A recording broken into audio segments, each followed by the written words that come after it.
વાડ ચીબડા ગળે ત્યારે કોને કહેવું? આ આખી સ્થિતિ થઈ છે અત્યારે ગુજરાત ભાજપમાં. ભાજપના મંત્રી અને એ મંત્રીના દીકરાઓએ કરોડોનું કૌભાંડ કરી નાખ્યું.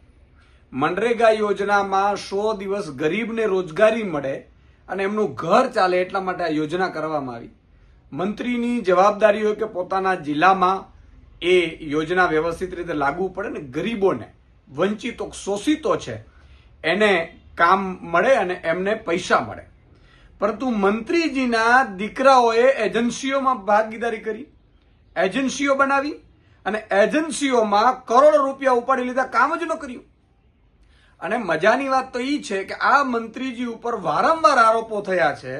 એમના પુત્રોની અત્યારે તો પોલીસે માત્ર ધરપકડો કરી છે. હવે ધરપકડ થઈને એને જામીન મળી જશે એટલે એ કેસ રફે દફે ચડશે, કારણ કે મંત્રીજી હજી પદ ઉપર ચાલુ છે.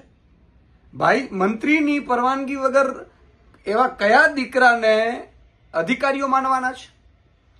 તો મંત્રીજીના દીકરા અને અધિકારીઓ મિલીભગતથી કરોડો રૂપિયાનો ગુજરાતના જનતાના ટેક્સના પૈસા જે ગરીબો માટે આપવામાં આવવાના હતા મનરેગા યોજનામાં, એ તમે ખાઈ ગયા, કામ કર્યા વગર ખાઈ ગયા.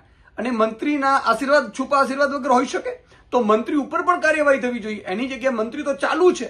હવે જો મંત્રી જ ચાલુ હોય તો મંત્રી અંતર્ગત કલેક્ટર ને એસપી રેન્જ આઈજીઓ બધા આવતા હશે તો કઈ રીતે કામ થશે? બીજું કે વારંવાર ઈડી સીબીઆઈ ની આપણે વાતો કરવામાં આવે છે 25-50 લાખના વ્યવહારોમાં, અહીંયા કરોડો રૂપિયાનો 100-200 કરોડનો કૌભાંડ જઈ શકે એવી સ્થિતિમાં છે. તો ઈડી ક્યાં ગઈ છે? માનનીય નરેન્દ્રભાઈને પણ મારી વિનંતી છે કે ઈડીને અહીંયા મોકલો અને મંત્રી પદ ચાલુ છે એનો ગુજરાતની જનતાને જવાબ આપો કે મંત્રી પદ ચાલુ રહે તો તપાસ કઈ રીતે વ્યવસ્થિત થશે? આ તો 15 દિવસમાં છૂટી જશે. એટલે અને હજી બીજા દીકરો તો પકડાણો પણ નથી. એટલે સ્પષ્ટપણે વાડ ચીબડા ગળેવી સ્થિતિ છે. ભાજપની સરકારો અને ભાજપના નેતાઓ અત્યારે લૂંટ મચાવે છે.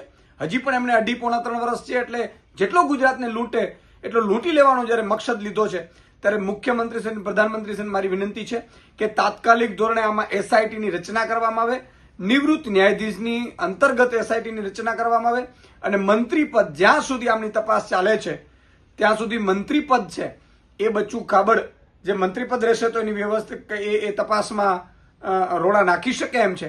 તો એમના પદને લઈને પણ અને એમની સંડોવણી છે કે નહીં એની પણ તપાસ કરવામાં આવે.